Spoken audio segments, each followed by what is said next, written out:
Shalom Lakem, giving honor and praise to Yah, the creator and maker of heaven and earth. The earth we on and the water beneath us. The one who judges all and is not judged. The one who sees all and is not seen. The one who gave Yisrael, that is to say the children of Israel, the laws, statutes, and commandments that are like none other on the earth. This presentation will touch on several subjects, ranging from Hebrew to explaining why we don't say the holy name as a higher. Some will agree, some will not. This is presented in love and respect to the house of Israel. Brothers and sisters, my name is Yeshaya Yisrael, known to some as Kashub the Danite. This presentation, called A Matter of Hebrew Clarified, is for those who are seeking the knowledge concerning the Hebrew within the scriptures. Next slide. Clarity of a matter. Genesis chapter 6, verse 19. And of every living thing, of all flesh, two of every sort shalt thou bring into the ark, to keep them alive with thee. They shall be male and female. Genesis 7, verse 2. Of every clean beast thou shalt take to thee 7 by 7, each with his mate.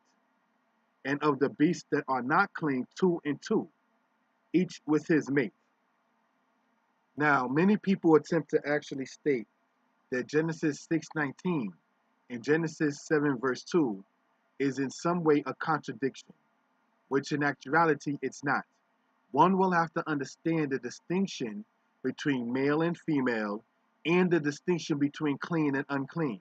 Without understanding the distinction between male and female, as well as the distinction between clean and unclean, then one may see this in Genesis 6:19 and Genesis 7, verse 2 as a contradiction.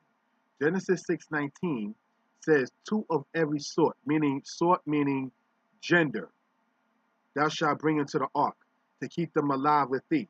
They shall be male and female.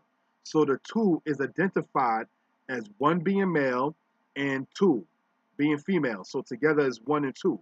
So it's not a contradiction in Genesis 6:19. Now Genesis chapter 7, verse 2, it says, of every clean beast thou shalt take to thee 7 and 7, each with his mate, and of the beasts that are not clean. But if you don't understand the distinction, unfortunately, between clean and unclean, that's why some may just read beast in a number without understanding masculine or male and feminine and female. And of that, you bring them in there by sevens that are clean. To know what clean animals are, one needs to go to Leviticus chapter 11. Let's go on to the next slide. Isaiah scroll, Dead Sea Scroll, and Old Hebrews. Now, what you're looking at on the left-hand side comes from the Dead Sea Scrolls, in which part of the book of Isaiah is written. What you're looking at on the right-hand side is Israelites, though many of them may refer to themselves or been called as black Jews or quote-unquote. These are people who help precede many of the camps that you see today. All right, so this is just something I just wanted to point out for edification purposes. It is not a respectful thing to try to insult those who help pave the way for you. Okay, let's go on to the next slide. Hebrew and the family it belongs to. What you're looking at on the left-hand side is a copy of the Hebrew alphabet.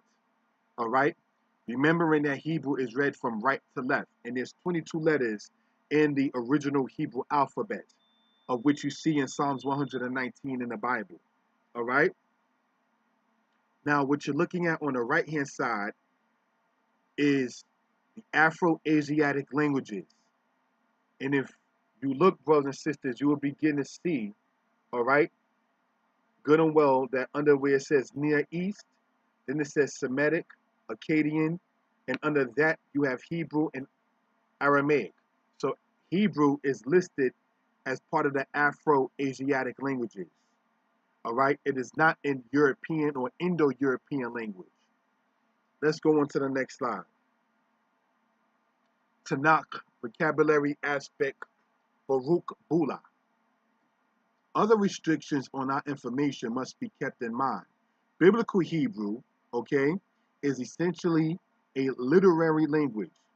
and the ostraca offer many educated scribal style with a bureaucratic slant.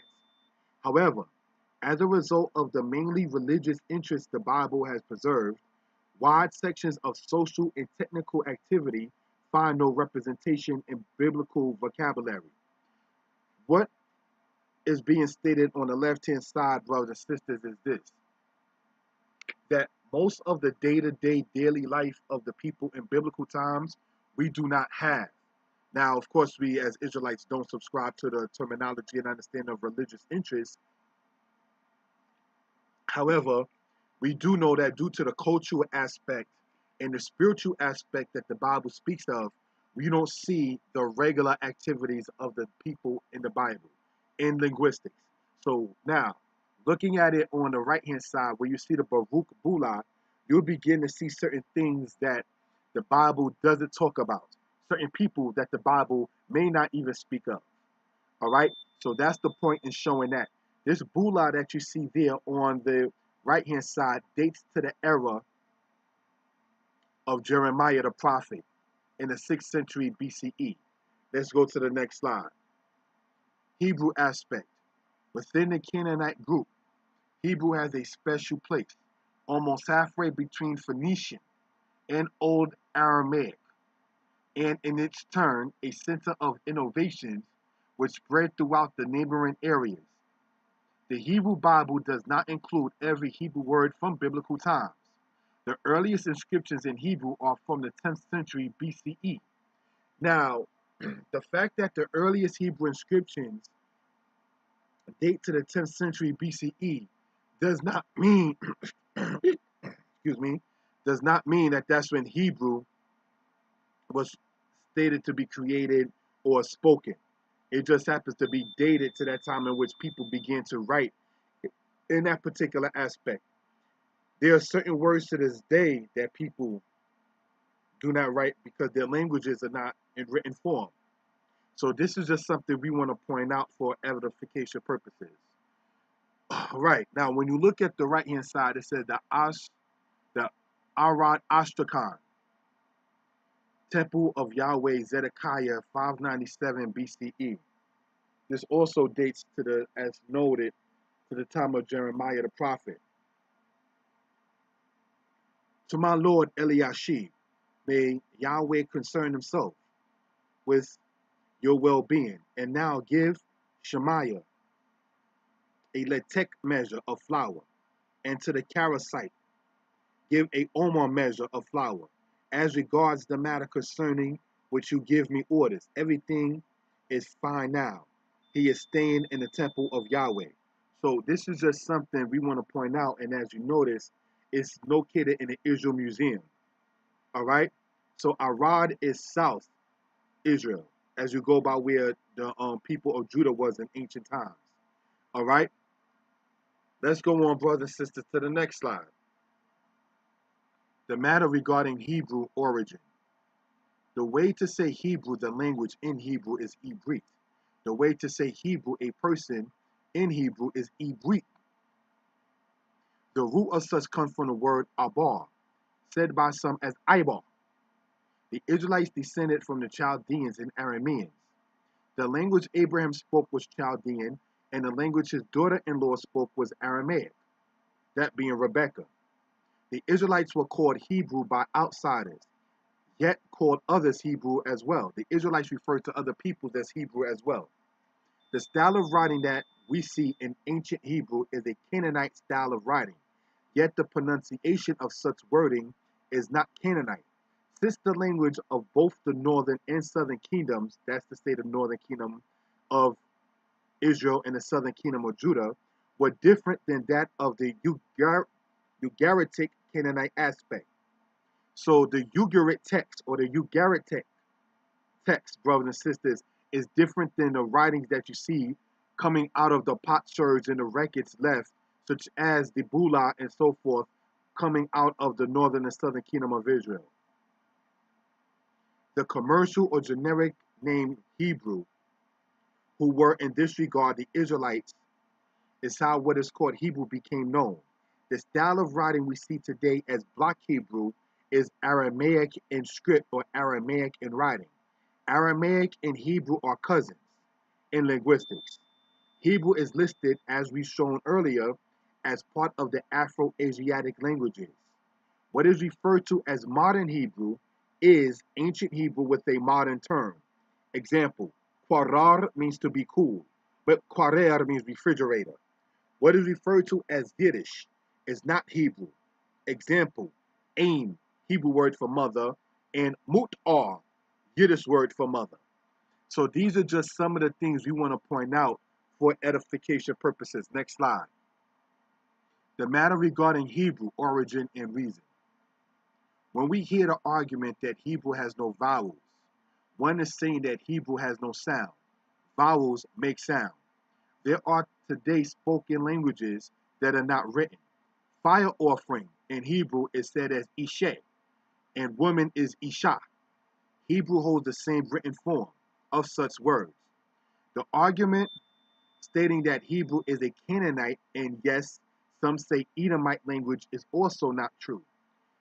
Judith, wife of Edom, Yehudit, may very well have had a different root in meaning that Judah, Yehuda.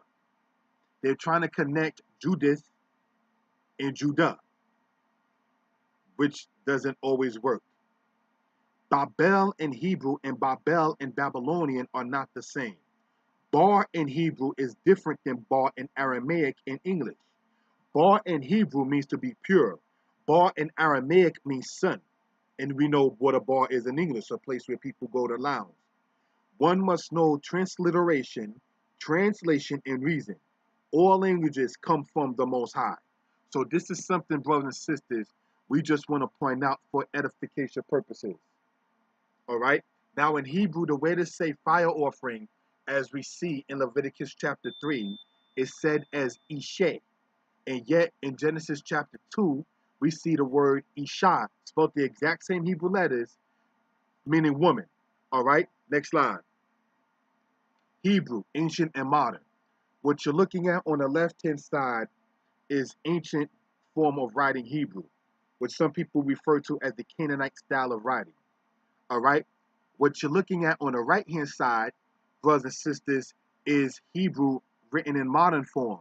But this actual writing that you see on the right-hand side is Aramaic in script. This is what we want to point out. This is Aramaic in script. Next slide. Hebrew, very ancient and ancient. Hebrew writing from Samaria, Gezer, Siloam, Lachish, seals or potsherd, Leviticus fragments, Elephatim, Ishmunazar. And then we go on to see this. The Meisner Papyrus and the Eshmunazar sarcophagus both contain Hebrew writing, both dated to the 6th and 5th centuries respectfully. So the Meisner Papyrus is dated to the 6th century, and the Eshmunazar sarcophagus is dated to the 5th century BCE. All right, and in both of them, you actually see writing of Hebrew. What I'm showing, brothers and sisters, on the left-hand side, all right, is the fact that, sorry about that, that there are different writing forms of Hebrew, all right, in history. So you have the same pronunciations or the same alphabet, brothers and sisters, just written in different forms. Just like in English, you have calligraphy, you have script, you have block, or you have print, and so forth. So this is just something we want to point out. Next slide. Hebrew aspect number 2. Ancient scholars considered it to have been the original language of mankind and the tongue in which the words of creation were created. That's what many people say regarding Hebrew. Hebrew is called the language of Judea, or the language of Judah, in Isaiah 36. Hebrew is called the language of Canaan, or Canaan, in Isaiah 19.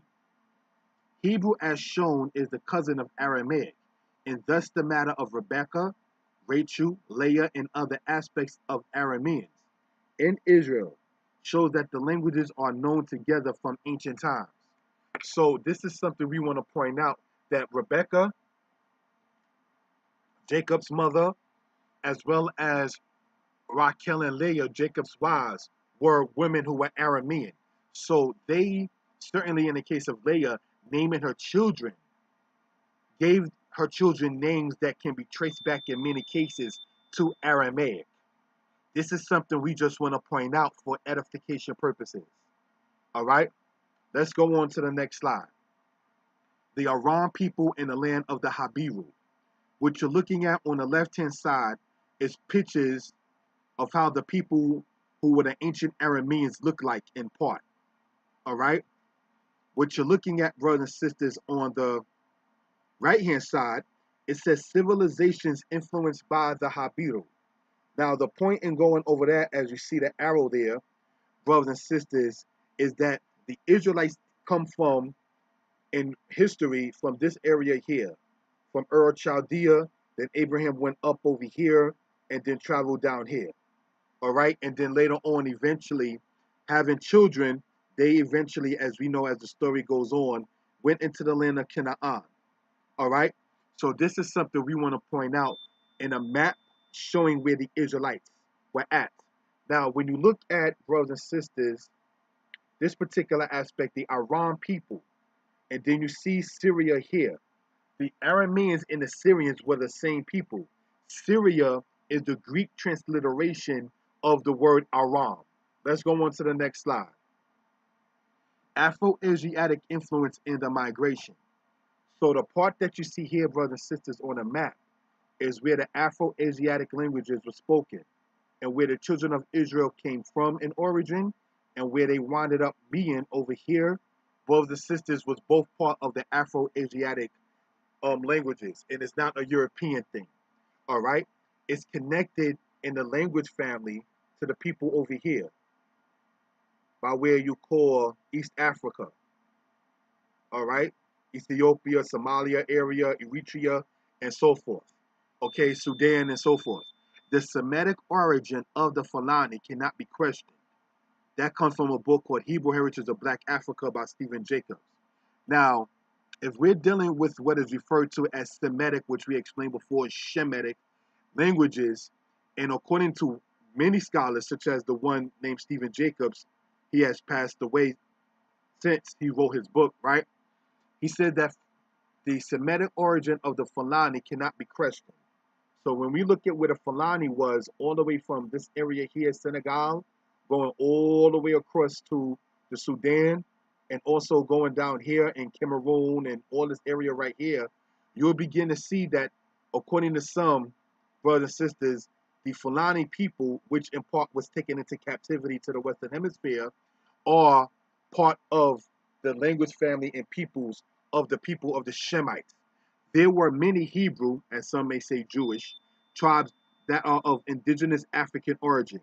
The rebellion in Cyrene in 115 AD, some say 115 CE, okay, against Rome marked the beginning of a mass Jewish migration southward in Sudan into Fouta Djallon and Senegal, and the area of Timbuktu, Mali currently is. Timbuktu is in Mali. African Origins of Major Western Religions by Dr. Ben. He too has passed away since the writing of his book. So what this author right here is stating is that there are many Hebrew tribes that are of indigenous African origin.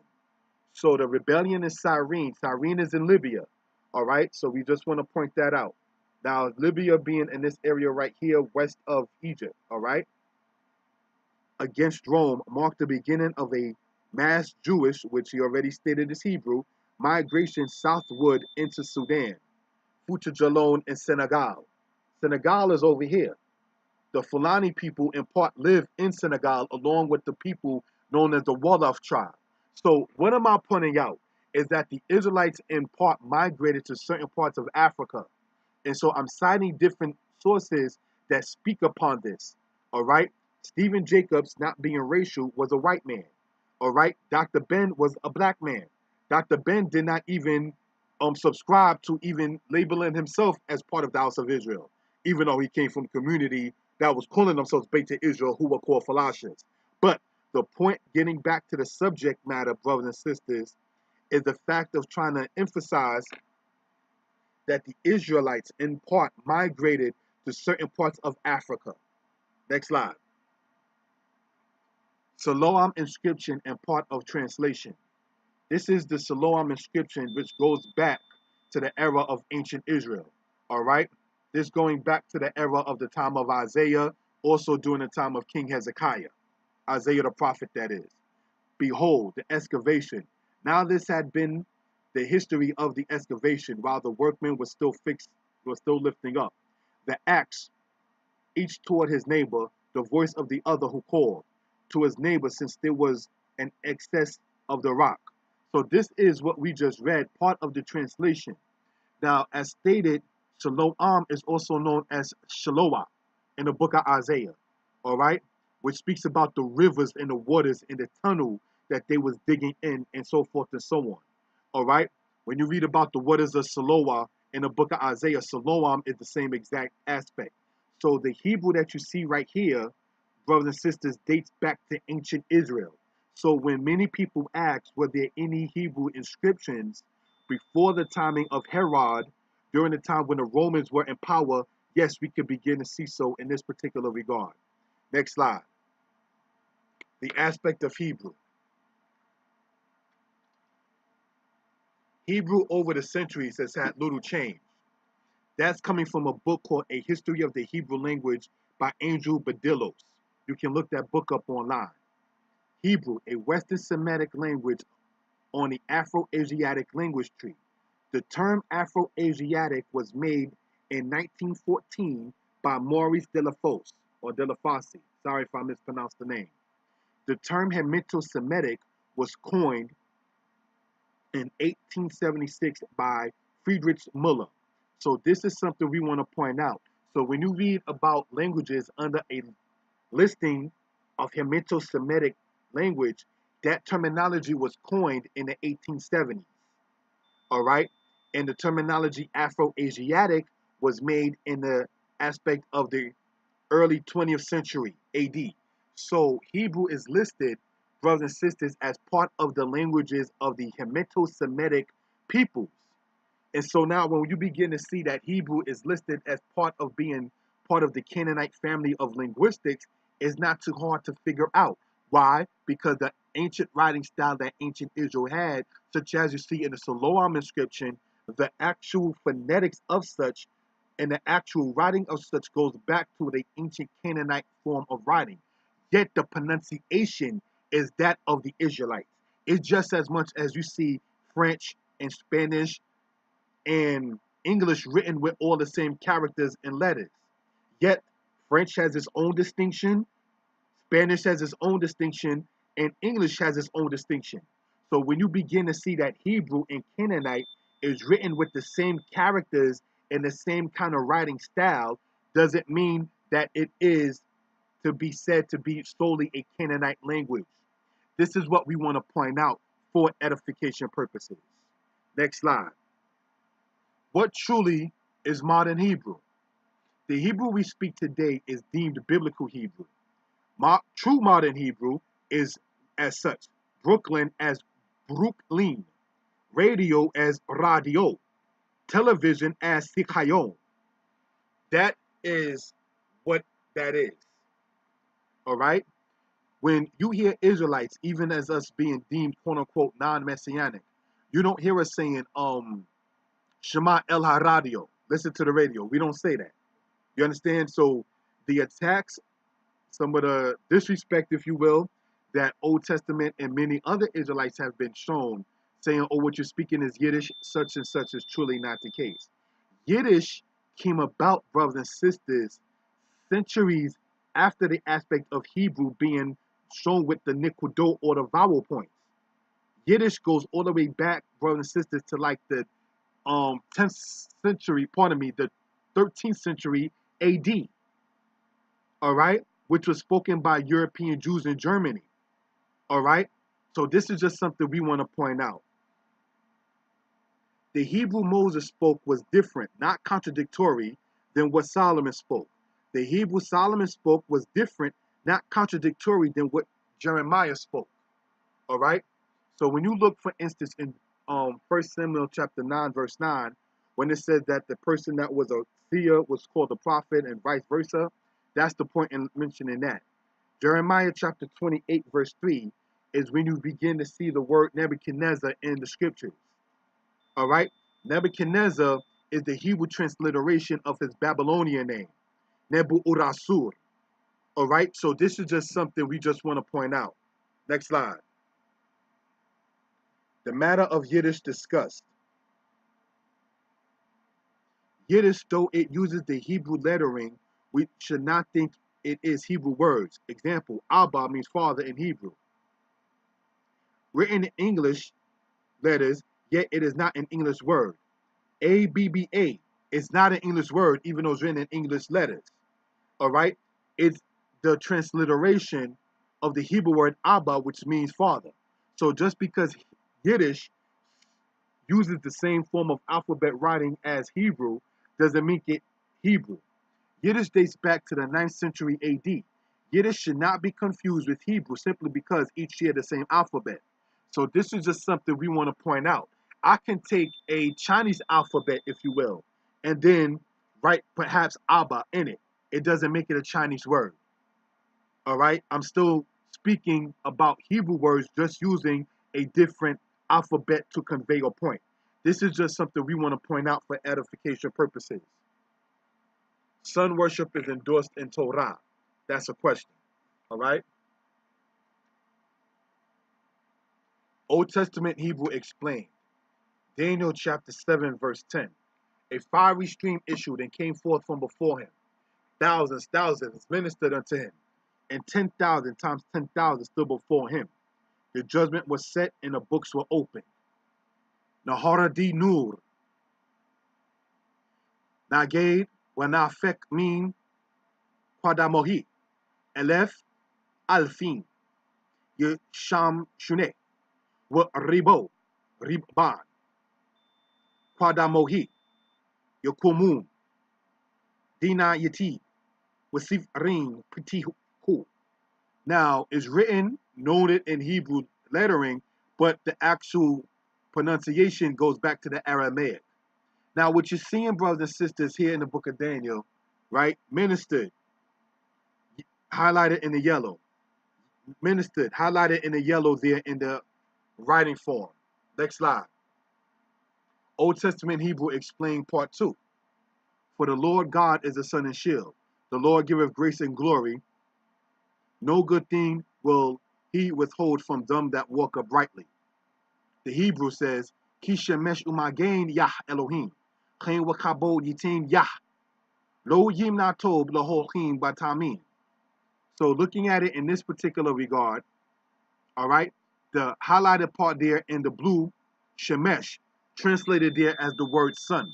But we want to point out that the word Shemesh, brothers and sisters, taking it back to ministered, Yesham Shune, Sheen Mem Sheen.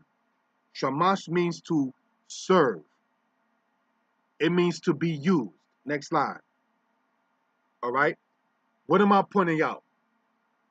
That instead of it saying, for the Lord God is the sun and shield, we should know and understand that it says the Lord God is used as a shield.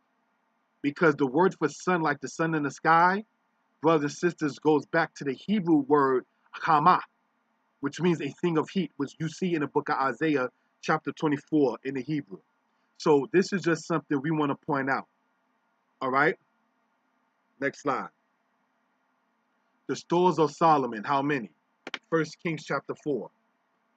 And Solomon had 40,000 stores of horses for his chariots, and 12,000 horsemen. 2 Chronicles chapter 9. And Solomon had 4,000 stores for horses and chariots, and 12,000 horsemen, that he bestowed in the chariot cities, and with the king at Jerusalem. Now, many people attempt to go here to say, well, it says in one part in Kings, it says 40,000 stores of horses. And then it says 4,000 stores for horses and chariots. But do you see the distinction, brothers and sisters, is the fact that one part is saying 40,000 stores of horses for his chariots. And then we're seeing 4,000 stores for horses and chariots.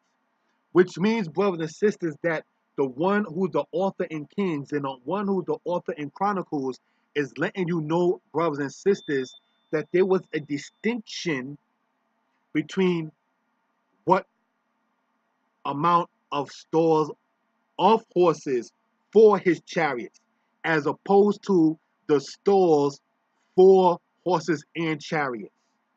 That's the distinction of horses, as you see in First Kings, and for horses, as you see in the book of Chronicles. So this is just something we want to point out, brothers and sisters, for edification purposes. Okay, let's go on, if you will, to the next part.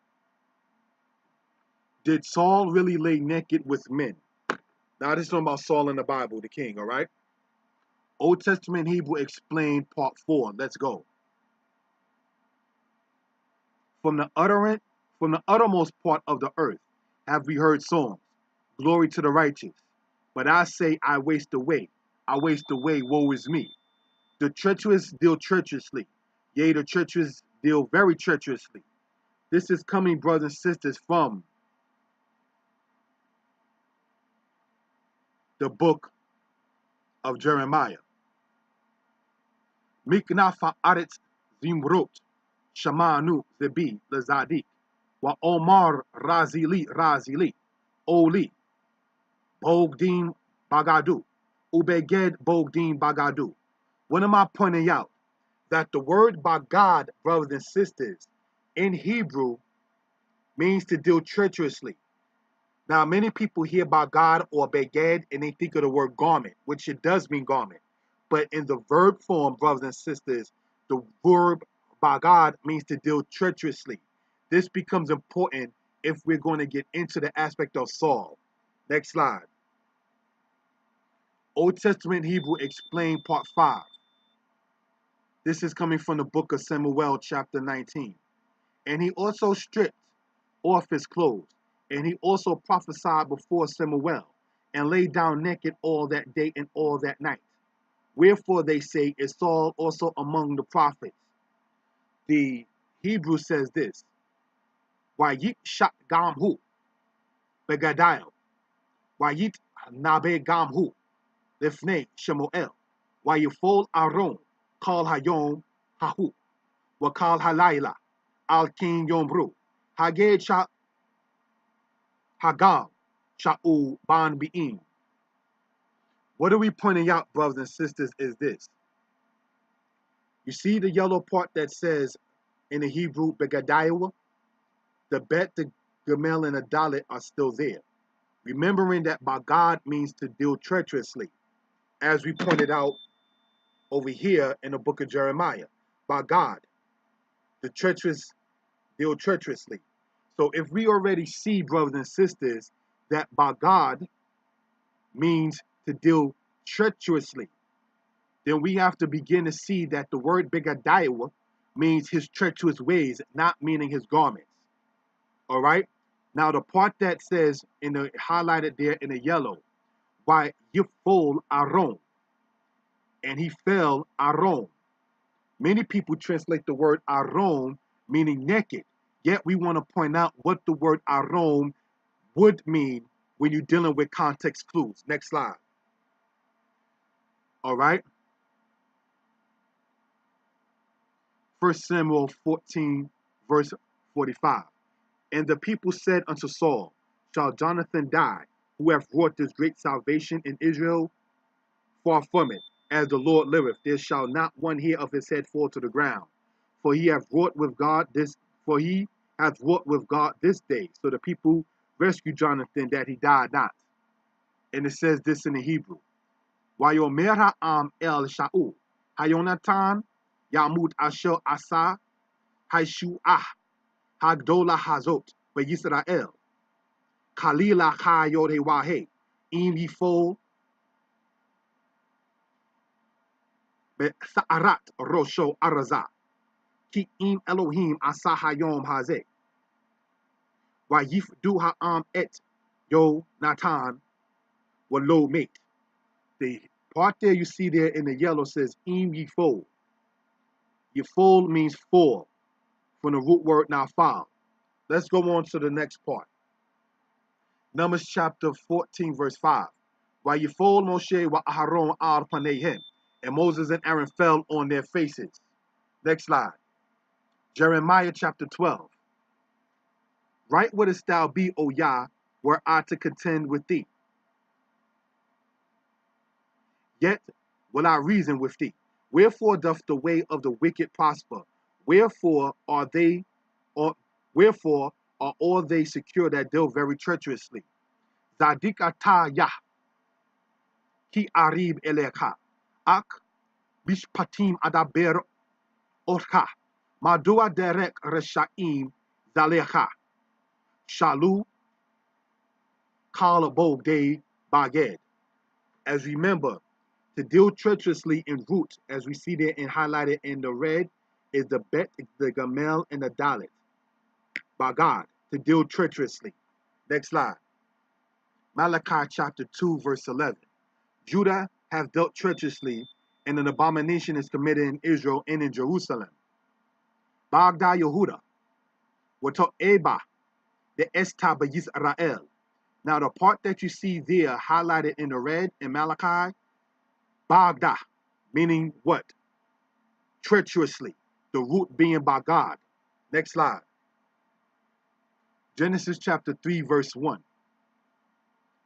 Wahanakash haya arum mekol kaya. Now the serpent was more subtle than any beast of the field. Now, what am I pointing out? The word arum, as you see here, translated in Genesis, means subtle. So let's go back up to the other slide, confirming that by God means to deal treacherously, right? So when we see, and he stripped off his clothes, it means he stripped off his treacherous ways. By God, meaning to deal treacherously. Arum, same root form as arum. Arum in Genesis is translated as subtle, not naked. So when you see the other root word here, arum, brothers and sisters, the more correct phonetic pronunciation, translation, is not, brothers and sisters, naked, but more so his treacherous ways were made bare. It fell, yafol, to fall, from the root word nafal. His ways of being subtle, Saul's ways of being subtle, such as trying to sit there and slay his son, as we went over in the book of Samuel 14, such as throwing a spear at David, as we already are aware that he was jealous of David. So his subtle and treacherous and crooked ways, his treacherous ways was made to fall. That's what it's talking about in that particular regard. So this is just something we want to point out for edification purposes. All right? And that began, as you begin to see happen, brothers and sisters, when the Spirit became upon Saul. Next slide. Psalms chapter 83, verse 4. They hold crafty converse against thy people. Al-Amka, the Arimu soul. All right? Now, the highlighted part there in the red has the Aleph, the Resh, and the Mem. Now, let's look at this here. The Ayin, not Aleph, I stand corrected. Ayin, Resh, and Mem. Then we see here, Ayin, Resh, Waw, Mem. And as we know, the Waw is there as the vowel holder. Then we see the Ayin, the Resh, and the Mem.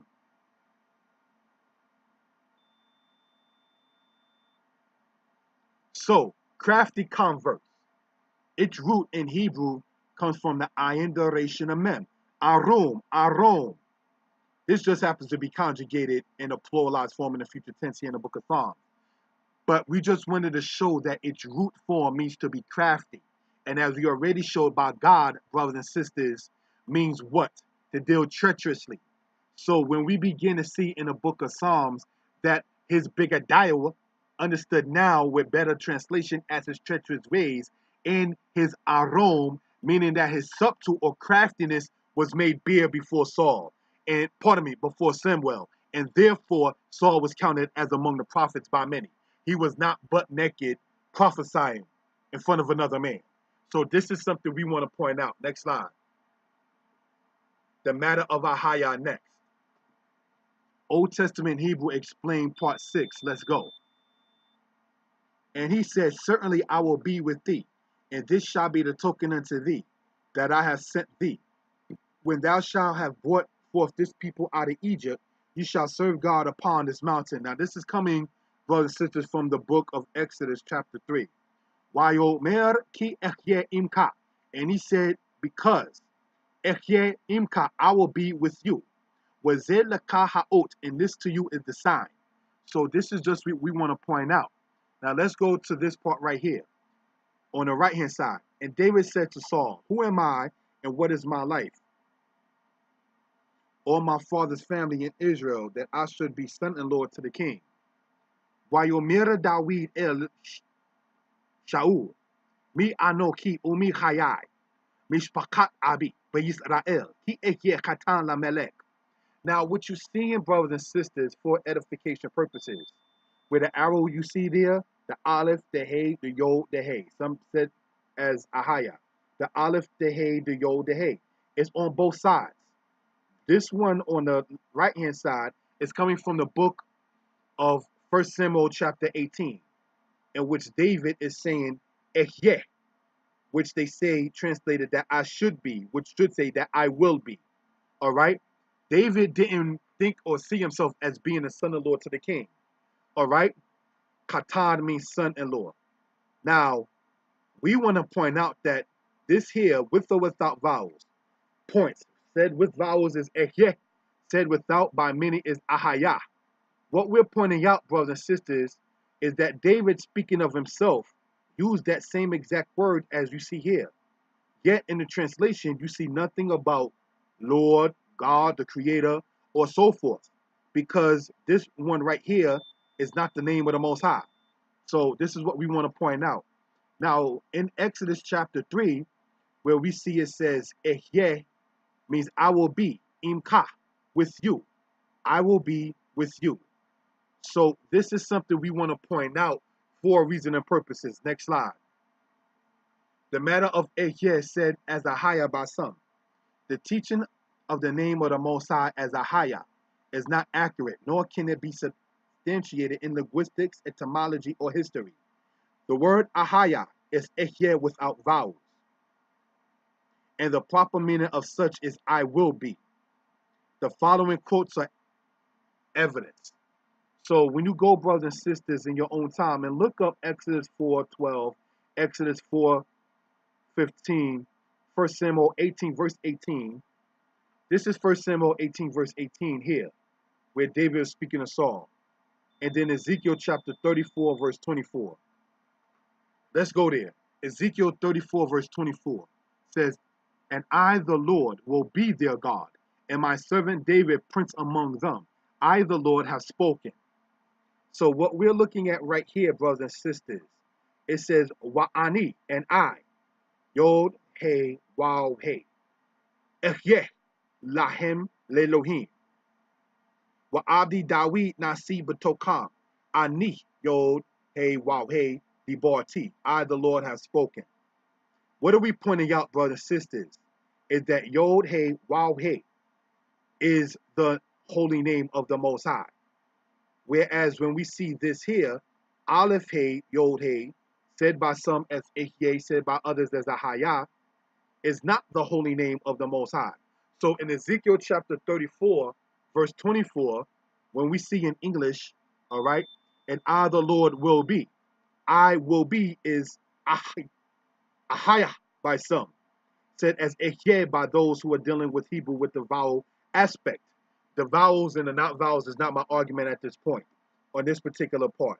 What I'm pointing out, brothers and sisters, and attempting to point out, is that the Creator, the Most High, who was, who will be, who was, who will be, Howe, present tense, Yah, Hoa, Yahweh, Hayah, was, Yahweh, will be, the one who was, the one who will be, the Most High.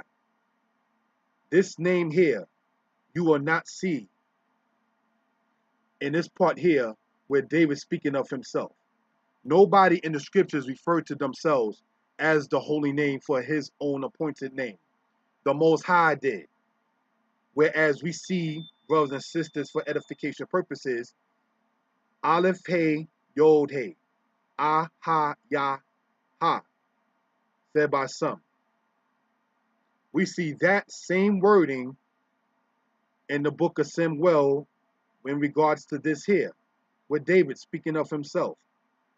So let's understand that. Next slide. Exodus 3 and Exodus 20, let's explain. And God said to Moses, I am that I am. And he said, thus thou shalt say unto the children of Israel, I am has sent me unto you. Exodus chapter 20. I am the Lord thy God who brought thee out of the land of Egypt, out of the house of bondage. Thou shalt have no other God before me. The Hebrew on the left-hand side says, Vayomer Elohim el Moshe, Echye asher echye, Vayomer kol tomar libnei Yisrael, Eye shalchani alechem. I will be that which I will be. That is what's saying in that particular regard. All right? Because Moses asked them, when the children of Israel asked me, what is your name? What shall I tell them? And the response was, Echye asher eye, I will be that which I will be. Now in the book of Exodus chapter 20, we see here, I am the Lord thy God. The Hebrew, brothers and sisters, for edification purposes, all right, says, Anoki Yod He Waw He Elohei Ka. Now for the people saying that YHWH or Yod He Waw He, said by some as Yahweh, said by some as Yahovah, said by some as Yahweh. For the people saying that the YHWH or the Yod He Waw He is steeped in some kind of paganism and is not the holy name of the Most High. How do you say in Hebrew, I am the Lord your God? Because here's the point.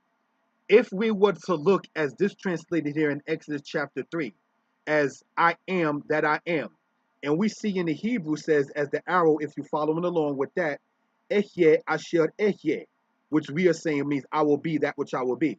But many people are relying solely on the English by saying I am, I am. So let's just stay on that for a second, right? If this is saying I am that I am, how then in Hebrew is it said, I am the Lord your God? Unless one were to say, I am, I am. And if that's the case, then that means that this here would be incorrect by the Yod He Waw He being there. I am the Lord your God. You see this in Exodus, you see this in Leviticus. I am asking the people who are saying that the holy name of the Most High itself is Ehye or Ahaya. How do you say, as we see here in Exodus, I am the Lord thy God? How is that statement, I am the Lord thy God, said in Hebrew, if we're not dealing with the Yod He Waw He? Because remember, Ahaya, said by some as Eke, is said to mean I am. So if we're reading I am the Lord thy God, that means one will have to say Anoki Ahaya. But Anoki is already said as I am. And we already pointed out that truthfully, Ahaya, said by some as Eke, truthfully means will be, or I will be.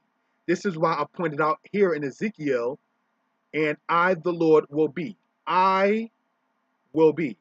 I will be. I will be. From the root word haya, which means to be or to exist. This is something we just want to point out for edification purposes. Next slide. The matter of Ehye Ahaya part 2. Exodus chapter 3, verse 14 and 16. Exodus chapter 20, verse 1 through 2. Numbers chapter 15, verse 40 to 41. In those different parts there, like in Numbers 15, it says that I am the Lord thy God, or I am the Lord. How is that said in Hebrew? Is my point in asking. The places where the name Yah, Yahoo, Yahoo can be found external are as follows. The Lachish Ashtrakan, the Dead Sea Scrolls, the Silver Scrolls, the Misha Stela, the Los Lunas inscription, as well as the Arad tablets. All right? So in the scriptures it says a matter is justified by 2 or 3 witnesses. Here we see 1, 2, 3, 4, 5, 6. All right, so this is what we want to point out. Now let's go back, and I want to emphasize on 1 Samuel 18, verse 18. And David said to Saul, who am I, and what is my life, or my father's family in Israel, that I should be, which means that I will be, son-in-law to the king? As we pointed out, brothers and sisters, yeah, I will be, which the weak translation says I should be. But this is David speaking of himself. So this is not the holy name of the Most High. That's why even in here, in 1 Samuel 18, verse 18, even in the translation in English, you don't see nothing about Lord or God or Creator. Because this word here, Aleph, Hey, Yod, Hey, is not the holy name of the Most High. It's a Hebrew word, but it's not the holy name. So, taking that into consideration, David used that in regards to his own self as David. And the Most High used this in regard to himself as the Most High, both meaning I will be. I, the Lord, will be. I will be. Okay, next slide. So taking that, how then can we see I am the Lord thy God said as such? If Ahaya or Ahye means the great I am. So if this is I am already, how is I am the Lord said in Hebrew? Now, brothers and sisters, this is what we want to point out for edification purposes. Next slide. The matter concerning the Arad and silver scrolls dated to the era before Herod. Arad Ashtakah, as we went over earlier. Temple of Yahweh, Zedekiah 597 BCE. Why do I point out by saying dated before the era of Herod? Is because they who say that the YHWH in Hebrew as Yod He Wah He is created by Edomites. Yet we see it dated to the time of before Edom had power in the land of Israel during the time of King Zedekiah. This is the point I want to make in that regard, because Herod was an Edomite. Now, what we want to point out, brothers and sisters, for edification purposes is this.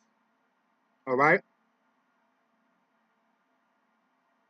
Let's look at the Ketef Hinnom, dated to the era of Jeremiah and Josiah. What you're looking at here is the ancient Hebrew writing. What you're looking at here is the modern Hebrew writing in the center, right? When you see Yod, Hey, Waw, Hey right here, translated in English as the Lord, the Hebrew has Yod, Hey, Waw, Hey. Yod is right there. Yod is right there. Hey, Waw, Hey. Yod, Hey, Waw, Hey. Dated to the era at the Ketef Hinnom, going all the way back in ancient Israel before the time of Herod. All right, so this is something, brothers and sisters, we want to point out for Hebrew edification. All right, next slide, please. The matter of Misha and Lachish. All right, this is the Misha Stela. Yod, Hey, Waw, Hey. This is not something that the master rights came along later and inserted. All right, the Lachish letters or Lachish Astrakhan reveals the name of God. Yod, Hey, Waw, Hey. All right, dated to the era of 589 BCE or BC. All right, now with this particular regard, with 589, Herod doesn't come along to centuries later. May my Lord Yahush, to my Lord Yahush, sorry. May YHWH cause my Lord to hear tidings of peace today, this very day. Who is your servant a dog, that my Lord remembered his servant? May YHWH make known to my Lord the matter of which you do not know. Brothers and sisters, YHWH. Lachish was in the land of Judah, and you see that written in the book of Jeremiah. All right, you can get a concordance and look up Lachish. All right, you also read that in the book of Joshua. So the YHWH, YHWH, YHWH, Yod, Hey, Waw, Hey. Brothers and sisters, the Romans did not like YHWH. So the books that are geared from the Illuminati saying that YHWH or Yah or Yahweh must be a bad and horrible God and so forth and so on. Sometimes you may want to check who the author is and what kingdom they're speaking in. All right?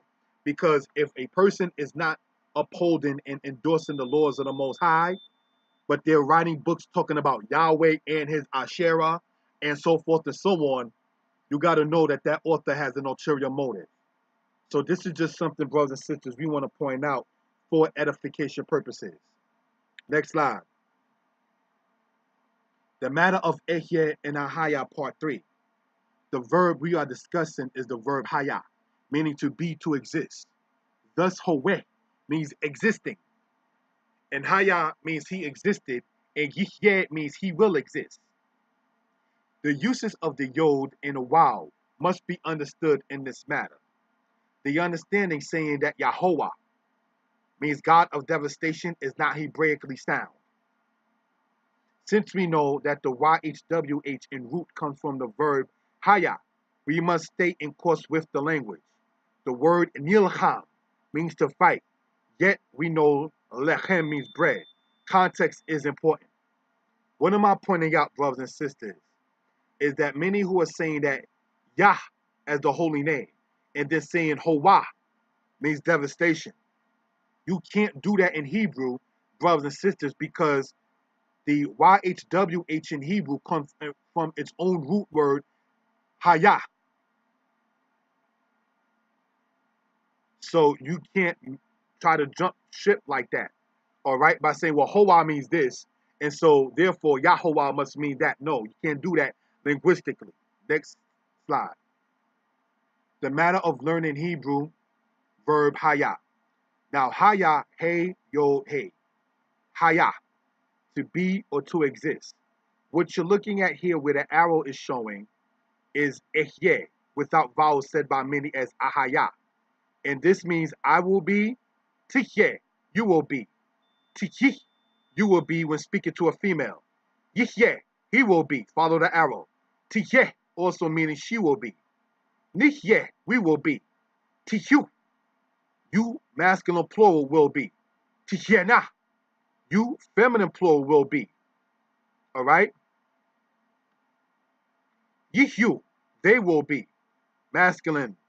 Tihyena, they will be feminine plural.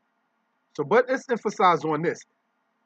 Ahaya, ahye, I will be. That's part of a verb, brothers and sisters. And it's the future tense meaning to be or to exist. Just as much as we see yihye. Now let's look at this carefully where the arrow is. Yihye means he will be. Ehye means I will be. This first letter said by many as ah, which said by others as aleph, serves as a prefix for the ani. Ani means I or I am. So this is something, brothers and sisters, we want to point out in that particular regard. Let's look at this very carefully, and then let's go back up. You see this right here? Aleph, hey, yod, hey. Aleph, hey, yod, hey. I will be. So now let's go back to where the verb book is shown. All right? To be or to exist. Future tense. I will be. You see that Aleph, hey, yod, hey, same exact word. So ekye means I will be. All right? Now let's look at this part right here. Ahaya, I am. Ahaya, I am. In ancient original Phoenician Paleo-Hebrew, the language that Abraham, Isaac, and Jacob, Yahshua Allah, spoke. Exodus chapter 3, verse 13 to 15.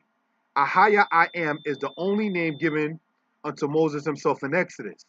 That's not true because we see the name in Exodus chapter 6. But let's go on.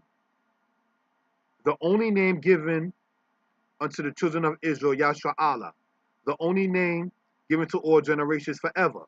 That's not accurate because he said he's to be known as the God of Abraham, Isaac, and Jacob as a memorial forever. There is no other name given. As we pointed out, Exodus chapter 6, verse 3 and 4 shows that not to be accurate. All other names are of Satan the devil. This is why I pointed out the aspect of Herod coming after the timing when we see ancient Israel speaking of YHWH. The devil has many names and fools the whole world.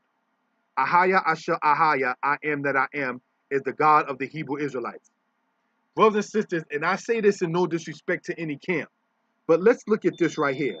Ahaya, I am, an ancient original Phoenician Paleo-Hebrew. Now, sometimes when we're doing a teaching or presentation, we may be redundant. It happens, to emphasize a point maybe. However, when you look at this right here, right, and you see it says ancient, then you see paleo. Paleo, paleo is the Greek word for ancient. You can look that up in etymology, all right? Paleo is not deep. It's not like this mystery thing, you know? The word paleo simply is the Greek word meaning ancient. So this is something we want to point out. So yes, it's a little redundant, but that's not the thing I'm trying to harp on when it says the ancient original Phoenician Paleo-Hebrew. All right? Paleo-Hebrew is the same thing as saying ancient Hebrew, because Paleo means ancient. Phoenician, brothers and sisters, is another Greek term, all right, given to the people that were of both Israelites and Canaanites, like the Zidonians in the tribe of Asher. Zidonians were Canaanites and Asherites were Israelites, all right? But it means purple in Greek. The word Phoenicia means purple. You may want to look that up in etymology as well, all right? So this is just something we want to point out for edification purposes, all right? So let's go on. The matter of Baal in Hosea chapter 2. The definition of Baal in noun is Lord or Master. This can be found in Exodus chapter 22, verse 8, as well as in Judges chapter 19, verse 23. The word Baal is a verb meaning to marry. This can be found in Deuteronomy chapter 24, verse 1, and Isaiah chapter 62, verse 5. Isaiah chapter what? 54, verse 5. Bo alayik, meaning your Lord or your Master. Bo alayik. Bo alayik. Bet. Ayin, Lamed, Baal, and Root. This Yod and this Kasophi that you see me going over with this particular part with the arrow, right? That's the suffix. The main word there is Baal. Okay? Isaiah chapter 54, verse 1. Be'ulah, or said by some in English transliteration as Beulah. All right?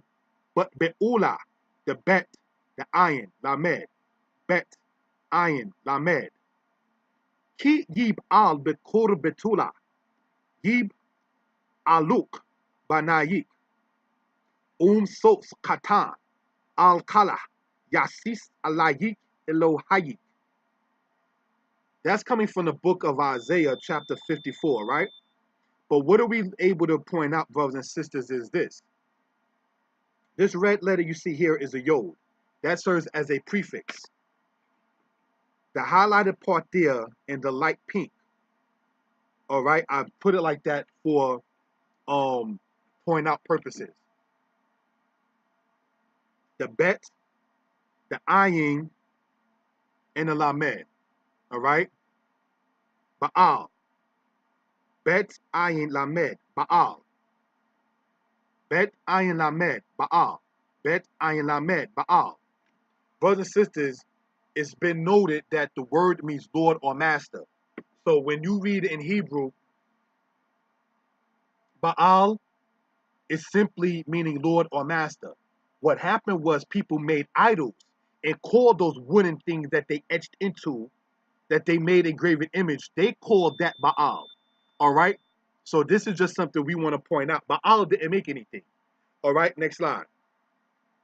Hosea chapter 2 and Jeremiah 31. And it shall be at that day, saith the Lord, that thou shalt call me Ishi, and thou shalt not call me no more Baali. Wahaya bayom hahu ne yode wahe. Tikri Ishi. Warotikli ili od Baali.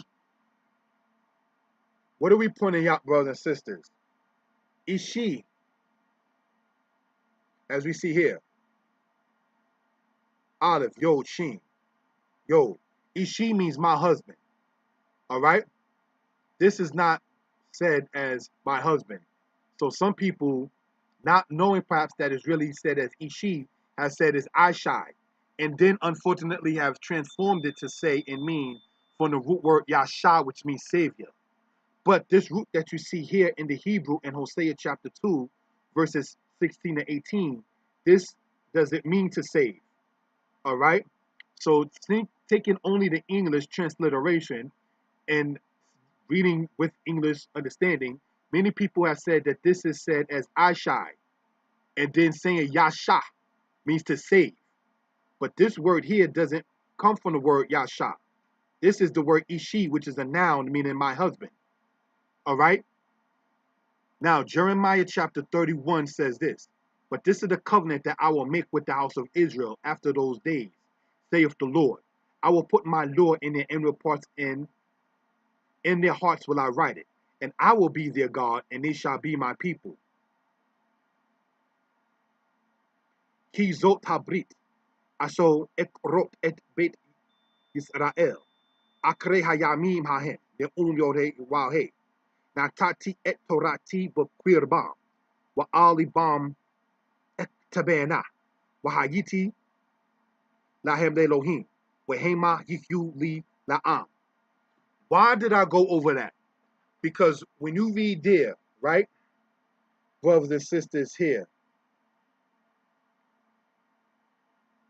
Wahema means and they, which you see right there, and they shall be. They shall be. This is just showing the pronoun in front of the verb itself. Hema is the pronoun. You is the actual verb. So let's go back and look at this here. All right? You, where you see the arrow pointed out. They will be. All right? So now when we see this right here, you, they will be. This is what we want to emphasize. All right? They shall be also said as they will be. All right? Hebrew for edification purposes. Next slide. The silver scrolls from the era of Josiah. All right? Let's look at this here. Yod He Waw He. Line number 6. Line number 6. Right there.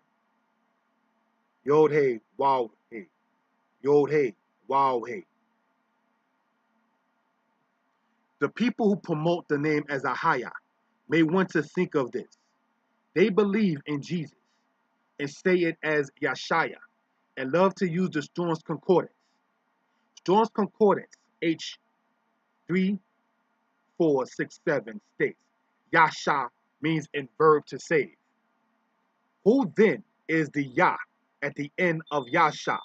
Now, many Israelites who even listen to what I teach happen to deem themselves as Messianic. That's not the main point in this particular slide. All right? Now, many of them subscribe to the New Testament, and they say that Jesus is truly said as Yashaya. Yashaya. Right? Now, if such is the case in that particular regard, and Yasha means to save, then who is Yah?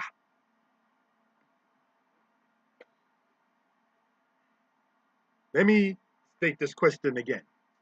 The people who state, brothers and sisters, and promote the name of the Most High as Ehyeh or Ahaya, said by many, are also many who are also deeming themselves as Messianic.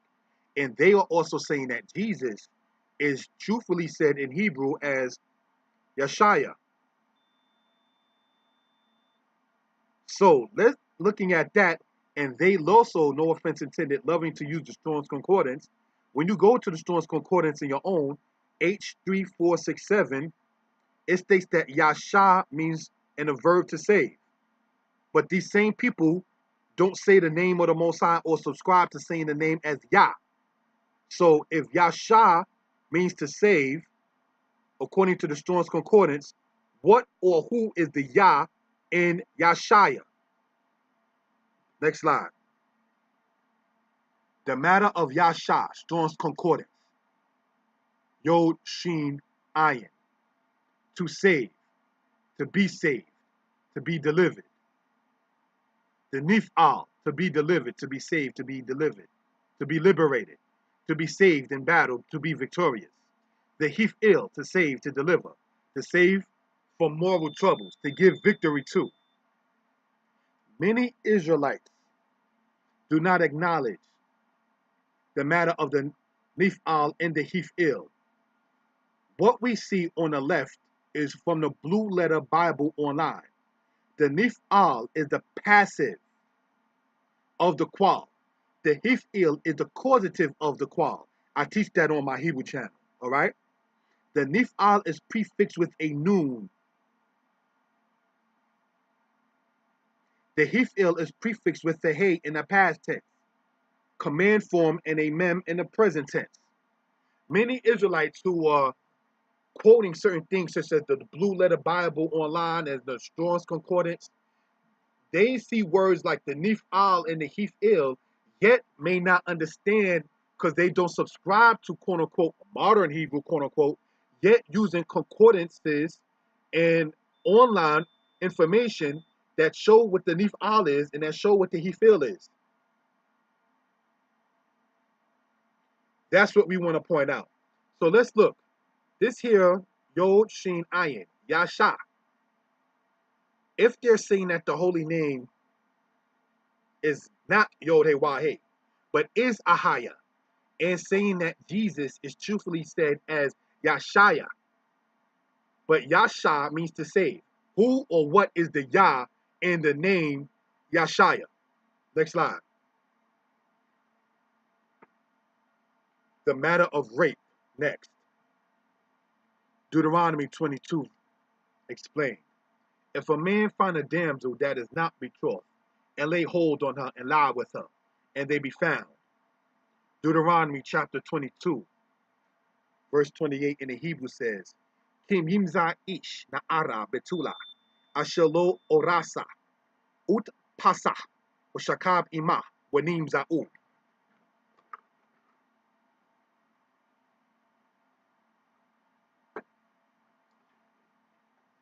The point, brothers and sisters, we want to emphasize on is the fact of saying this. Deuteronomy chapter 22, verse 28, believe it or not, is not talking about rape. And how are we going to prove that?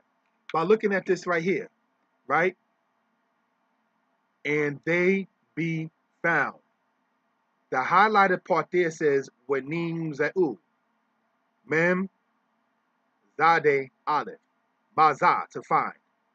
This noon that you see here where the arrow is with the kirik underneath it, that shows it to be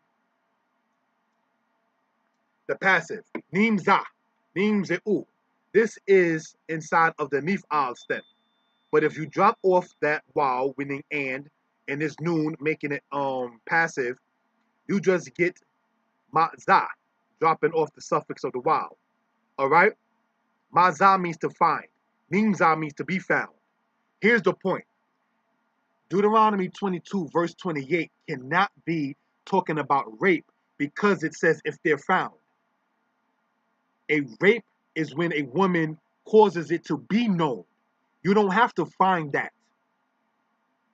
So when it says there, and they be found, it's either they got caught in an act of sex or she became pregnant and it was found out. But if Deuteronomy 22, verse 28 is speaking about rape, then it will be no need to say, and they be found. That's the point we want to emphasize on. Let's go on, brothers and sisters, to the next part. Deuteronomy 22 explains. Then the man that lay with her shall give unto the damsel's father 50 shekels of silver, and she shall be his wife, because he hath humbled her. He may not put her away all his days. When atan ha'isha shokev ima, la'abi hana'ara, hamishim kasef, walo tihyeh le'isha, and she shall be to him, lo, meaning to him in this regard, le'isha, for wife, takat ashel ina, lo yukal shalka, kol yamail, all his days he cannot put her away. So this is something we want to point out. Deuteronomy chapter 22, verses 28 and verse 29 is not condoning rape. It's not saying you got to marry your rapist. All right? And we want to emphasize that because it says, and they shall be found, means that it wasn't a rape. It means that they were consensual with it. Next slide. The matter of tapas or tapash. And Jehoash, king of Israel, took Amaziah, king of Judah, son of Jehoash, the son of Ahaziah, and Beit Shemesh, and came to Jerusalem, and broke down the wall of Jerusalem from the gate of Ephraim unto the corner gate, 400 cubits. Where et Amatyahu, Melech Yehuda ben Jehoash, ben Akaz Yahu, Tapas, Jehoash, Melech Israel. Now, the highlighted part that you see there in the white on the left-hand side, Tapas, all right, took. That's what we want to point out. Now, let's understand what this word tapas or tapash is. Jeremiah chapter 2, verse 8. The priest said not, where is the Lord? And they that handle the Lord knew me not. HaKohanim lo amru, aye yore wahe, watot se, hatorah lo yeda'uni. Tau, pay, sin. Tau, pay, sin. Tau, pay, sin. Tapas or tapash, all right? That seen also being said as a sheen in many cases, all right? It means to handle. It means to take. But we want to emphasize, brothers and sisters, what that actually is. What kind of handling? Deuteronomy chapter 22, verse 23. If there be a damsel that is a virgin betrothed unto a man, and a man find her in the city and lie with her, Kikiye na arabetula, me orasa la ish. Wanim za'ah, salakli, za'ah ish, and a man he find her, ba'ir in the city, with shakab ima, and lay with her. Then you shall bring them both out unto the gate of the city, and you shall stone them with stones that they die. The damsel, because she cried not, being in the city, and the man, because he hath humbled his neighbor's wife. So shalt thou put away the evil from the midst of thee. Now you notice in Deuteronomy chapter 22, verse 23 to verse 24, it doesn't mention anything about them being found, but it mentions the man finding a woman, but she cries out being in the city. That's why they don't have to be found, because she's going to make herself found. That's the distinction. Let's slide. Exodus chapter 21, verse 10, in the matter of Enoch. In akaret yikwaklo te era kisuta wa onata lo yigra. And if he take him another wife, her food, her raiment, and her conjugal rights, shall he not diminish? What am I pointing out? That Enoch said, when you show it here as onata, the hay becomes a towel. That's why you see the towel right there, where the arrow is, all right? It means conjugal rights or sexual activity. It's the same root word enal, meaning to afflict. Because when a man does enter a woman, it is an affliction upon her womb. That's why within the vaginal walls, when she's having sex, there are cuts within her vaginal walls. All right? Next slide. Deuteronomy chapter 22, verse 25. We'in basade gimza ha'ish, etana ara ham orasa, wehekezik bah ha'ish, shakab imah, ometa ish asho shakab imah, lebado. But if a man find a damsel that is betrothed in the field, and the man take hold of her and lie with her, then the man only that lie with her shall die. What are we pointing out? This take hold here of her is said here as chazak or hechezik, which means that he had the strength to take her. That's the physical aspect. This here where it says tapas or tapash, to handle, that's the spiritual taking. That's what that is there. So, when we see right here, tapas, It means to handle, to manipulate, to swindle, or to take. In order for a virgin to want to have sex, she has to mentally be taken. He has to, in layman terms, beat her in the head. That is not talking about him hitting her in the head. He has to convince her. He has to try to sway her into wanting to have sex with him. A virgin is not easily just made to have sex. All right? Something in her mind is causing her to want to give up her virginity.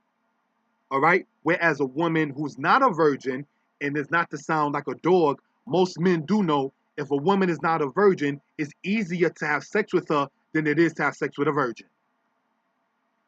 So in order to win a virgin over sexually, he has to do the tapas. He has to manipulate and handle it of the mind in order for her mind to be comfortable to even have sex with that. This is what we want to emphasize in that particular regard. All right? Hebrew of Hekezik, Proverbs chapter 3, verse 18. She is a tree of life to them that lay hold upon her, and happy is everyone that holdeth her fast. Et kayim hi lamakaziquim ba, watom keha be ushar. The highlighted part, brothers and sisters, all right? Mem, ket, zion, yod, kuf, yod, mem. Ket, zion, kuf. Ket, zion, kuf. These are just it in different aspects of conjugations. This is why you may see the suffixes or the prefixes with that root word kazak, okay? So they took the victuals of the people in their land and their horns and sent all the men of Israel, everyone to his tent. But retained the 300 men, and the camp of Midian was beneath him in the valley. Wayiku et Vedaha'am Bayadam et Shof Rotehem. Wa'et called Ish Yisrael, Shilach Ish. Lo'o Halayewa. Ubish Losh Me'ot Ha'ish. Hekezik Ket Zion Kuf. Ket Zion Kuf. Means Kazak, to lay hold, to be take fast hold of, to have the strength, because the word Kazak means to be strong. So when you read about this aspect, brothers and sisters, take hold of her, Kazak in its root, that means he had the strength to do so, physically. Just like you see here, physically, with the word Kazak, whereas the word Tapas means more so of the mind. That's why I pointed it out in Jeremiah. It says, they who handle the law. The law is an actual, not just physical, but a spiritual thing. Tapas, to handle in the spirit. Kazak, to handle in the physical. That's the point to emphasize in that regard. We're going to close out with this part here. And the drinking was according to the law, none did compel. So the king had appointed to all the officers of his house, that they should do according to every man's pleasure. The Hebrew helps. Esther chapter 1, verse 8. Wahashtiya kadat ain ones, hikin yisad hamelech, al kal rab beto, la asot kirzon ish we ish. Ones means compel. That, brothers and sisters, is the word for rape. Compelling. Being made to go against your will. That's the actual word that most translate as the word rape. All right? Brothers and sisters, this is what we want to point out for edification purposes. Any questions? I can be contacted. 908-587-4841. Giving honor and praise to the Creator and the Maker of heaven and earth. Shalom.